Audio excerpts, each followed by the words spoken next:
Dear students, I am Revati. 10th standard exercise 3.6 first sum. Simplify.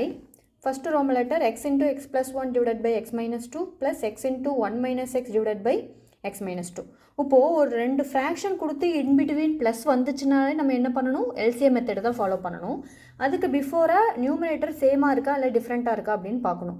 டிஃப்ரெண்ட்டாக இருந்துச்சுன்னா LCM எடுக்கணும், சேமாக இருந்துச்சுன்னா நம்ம சிங்கிள் டைம்ஸ் எழுதி நம்ம என்ன பண்ணிக்கலாம், சிம்பிளிஃபை பண்ணிக்கலாம். அப்போது ஃபஸ்ட்டு கிவன் வந்து x into x plus 1 by x minus 2 plus x into 1 minus x divided by x minus 2. இப்போ கீழே ரெண்டு டினாமினேட்டரும் என்னவாக தான் இருக்குது, சேமாக தான் இருக்குது. இப்போ டினாமினேட்டர் சேமாக இருந்ததுன்னா அதை 1 டைம்ஸ் எழுதிட்டு மேலே இருக்கிற வேல்யூவை ஆட் பண்ணிக்கலாம். அப்போ மல்டிபிள் பண்ணும்போது x square plus x then plus x into 1 x minus x into x x square.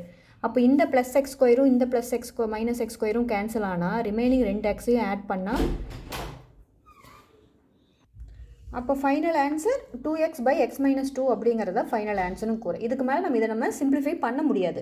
இப்போ சிம்பிளிஃபைனாவே ஃபைனலாக நம்மளுக்கு கிடைக்கக்கூடிய ஒரு ரொம்ப சிம்பிளஸ்ட்டு லோவஸ்ட்டு ஃபார்மை தான் நம்ம சிம்பிளிஃபை பண்ணுறோம் அப்படின்னு அர்த்தம். அப்போ 2x by x minus 2வை இதுக்கப்புறம் சிம்பிளிஃபை பண்ண முடியாதனால இதுதான் ஃபைனல் ஆன்சர். அப்புறம் second Roman letter x plus 2 divided by x plus 3 plus x minus 1 divided by x minus 2. இப்போ இதில் கிவன் பார்த்தீங்க அப்படின்னா ரெண்டு டினாமினேட்டரும் டிஃப்ரெண்ட் டினாமினேட்டராக இருக்குது. அப்போ டிஃப்ரெண்ட் டினாமினேட்டராகவே இருந்ததுன்னா நம்ம என்ன பண்ணணும், கிராஸ் மல்டிபிள் பண்ணி கீழே இருக்கிற ரெண்டையும் மல்டிபிள் பண்ணிக்கணுங்கிறது தான் எல்சிஎம் மெத்தட். அப்போ இது இங்கே மல்டிபிள் ஆகும், இது இங்கே மல்டிபிள் ஆகும். அப்போது x plus 2 into x minus 2 then plus x minus 1 into x plus 3. அதாவது இந்த x minus 2 இது கூட மல்டிபிள் ஆகுது, தென் இது ரெண்டும் கீழே மல்டிபிள் ஆகிடும் x plus 3 into x minus 2. இப்போ மேலே இருக்கிறத மல்டிபிள் பண்ணி தான் ஆகணும். அப்போ இதை வந்து a plus b a minus b இருன்னு இருக்கிறனால a ஸ்கொயர் மைனஸ் b ஸ்கொயர்னு எழுதிக்கலாம். தென் ப்ளஸ் இதை மல்டிபிள் பண்ணும்போது x square plus 3x minus x minus 3ன்னு கிடைக்கும். Then whole divided by x plus 3 into x minus 2. இப்போ சிம்பிளிஃபை பண்ணும்போது x square minus 4 plus x square இது ரெண்டையும் செப்பரேட் பண்ணால் ப்ளஸ் 2x மைனஸ் 3ன்னு ஆயிரும். கீழே இருக்கிற வேல்யூ அப்படியே தான் இருக்கும், X plus 3 into x minus 2. அப்போ மேலே இருக்கிற ரெண்டு எக்ஸ் ஸ்கொயர் இருக்குது, ஆட் பண்ணால் 2x square plus 2x minus 4 minus 3 add பண்ணால் minus 7 then divided by x plus 3 into x minus 2. இதுதான் final answer. Next third Roman letter x cube divided by x minus y plus y cube divided by y minus x. இப்போ இது given பார்த்தீங்கன்னா ரெண்டும் சேமாக இருக்கிற மாதிரி இருக்குது, but simple சேஞ்சஸாக இருக்குது.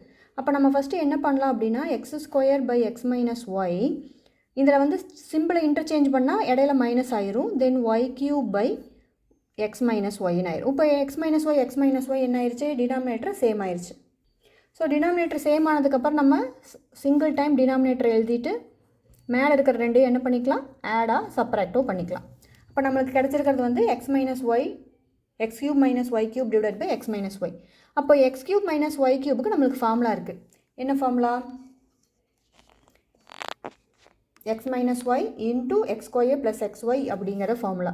அதாவது x minus y into x square plus x y plus y ஸ்கொயருங்கிறது கியூபோட formula. Then divided by x minus y இருக்குது. அப்போ இந்த எக்ஸ் மைனஸ் ஒய்யும் இந்த எக்ஸ் மைனஸ் ஒய்யும் கேன்சல் ஆயிடுச்சுன்னா ரிமைனிங் இருக்கிற மேலே இருக்கிற நியூமரேட்டர் வேல்யூ மட்டும்தான் சிம்பிளிஃபை ஆகி ஆன்சராக நம்மளுக்கு கிடைக்கும். வாட் இஸ் அ ஃபைனல் ஆன்சரும் கூட. தேங்க்யூ.